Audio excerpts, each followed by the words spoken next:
Is India planning to build new indigenous aircraft carriers after INS Vikrant to rule the Indian Ocean? Former Chief of Defence Staff General Anil Chauhan, retired, told The Print that India needs aircraft carriers for power projection. He stated, "Obviously today warfare is moving subsurface, so a submarine is a good platform, but that does not do away with the requirement of an aircraft carrier. Aircraft carriers are required even if it is huge." This follows confession by Pakistani defence experts that only INS Vikrant with its 26 Rafale Marine fighter jets would outmatch and outgun Pakistan's entire fleet of Chinese origin J-10 fighter jets. When we think of aircraft carriers, people tend to think of America or China, or they believe India just recently got an aircraft carrier, but that's far from the truth.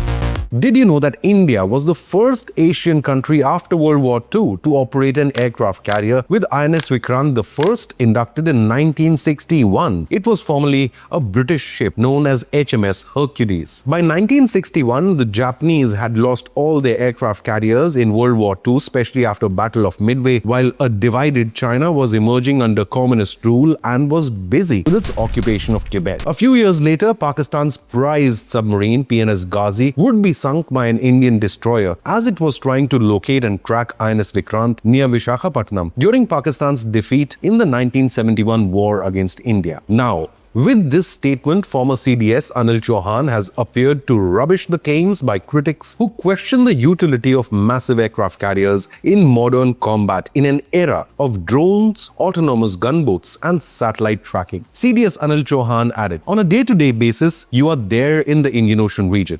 If your presence is there with those aircraft carriers in the Indian Ocean region, they are a large force of deterrence." Nearly 80% of global seaborne oil trade passes through India's backyard in the Indian Ocean. Nearly 100,000 commercial ships pass through Indian Ocean waterways every year, carrying over $8 trillion to $9 trillion in goods each year. A fleet of Indian aircraft carriers with their Rafale Marine fighter jets or the TEDBF would provide New Delhi with the best means to secure vast stretches of the Indian Ocean, which normal surface ships simply cannot match.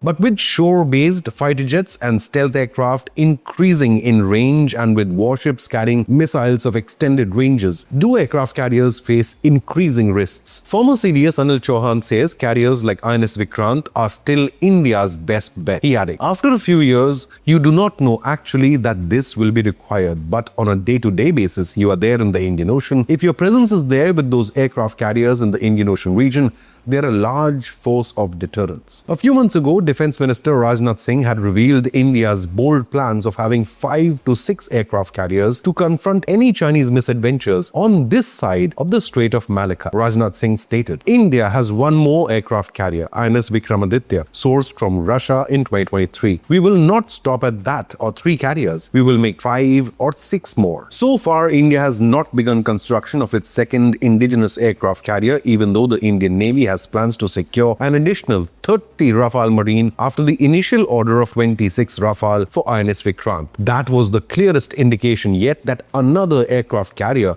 will soon get the nod. India is also developing its own TEDBF or twin-engine deck-based fighter jet for carrier-based operations, so all signs are there that either Vikrant Part 2 or a larger nuclear-powered flat-top supercarrier could be approved. During Operation Sindoor, the news of INS Vikrant heading into action caused panic in Pakistani media. While the Navy was not eventually called into action, the mere presence of INS Vikrant gave India a huge psychological advantage. Now, former CDS Chauhan says their importance cannot be underestimated. He added, "Small countries get influenced. Otherwise, if you are not there, then this space will be filled up by other people. So this secures the country in the long term. These large capital ships are required to demonstrate your strength." India currently operates 2 aircraft carriers, INS Vikrant and INS Vikramaditya. But what do you believe? How many aircraft carriers does Indian Navy actually need? Leave a comment, hit the like button and subscribe to Inconnect News.